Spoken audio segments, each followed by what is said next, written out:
In 2025, there is just simply no reason anyone should be spending more than $100 on a gaming mouse. And this is the perfect example of that. This is the Attack Shark IF5 Ultra, and for its price of $60, it's really quite insane. Starting off with the shape, what you get here kind of feels like a more narrow version of the Razer Viper V2 Pro. What that means is you get a kind of standard symmetrical claw grip shape with low click height, slightly concave sides, and a little bit of flaring towards the front and the back.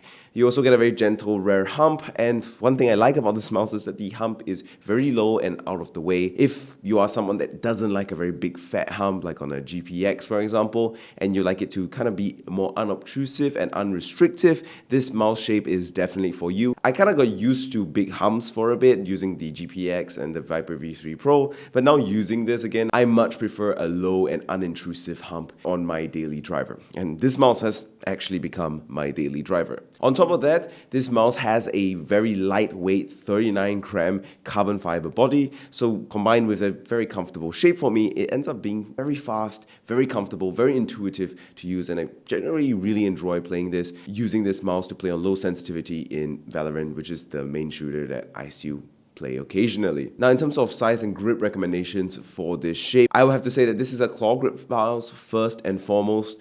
You get that low click height, a relatively comfortable hump, and a semi-supportive shape, which is going to be super conducive for more aggressive claw grips or people with more weird claw grips that don't want to be restricted by a big hump.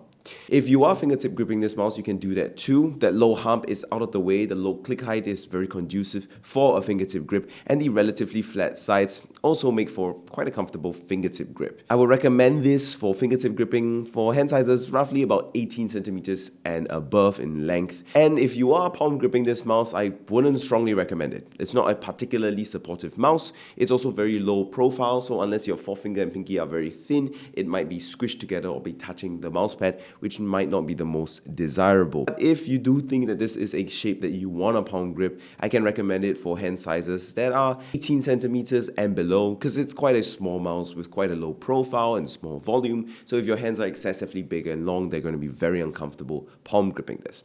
As for other aspects of this mouse, you've got pretty solid clicks here. They use Omron mechanical switches, which some might not like. I know there was a big hoo-ha because initially it was promised to come with Omron opticals. I personally didn't like their slightly false marketing, but generally it is a decent set of clicks. I find that it's quite consistent with an okay level of pre-travel and an okay level of post-travel. It's not the best clicks ever, and I do wish they used Wano-Pink.Blue shells because the clicks on here are a little stiff, but they are acceptable and they're fine, especially once you get used to them. Middle click and scroll wheel though are a little disappointing, with a noticeable amount of mush on the middle click and the scroll wheel feeling a tad sluggish, especially if you're used to really good scroll wheels on things like Pulsar or Logitech or Razers. The thumb buttons are a little too wobbly for my liking, but they're crisp enough, especially for a budget gaming mouse, and that's perfectly fine. The accessories are also pretty decent. You get grip tape as well as some spare mice feet, and I have to say the 8K dongle that it comes with is one of the most beautiful 8K dongles on the market. And if you're wondering about performance, it's about as you would expect. You got a 3950 max sensor, which is about the best you can get on the market,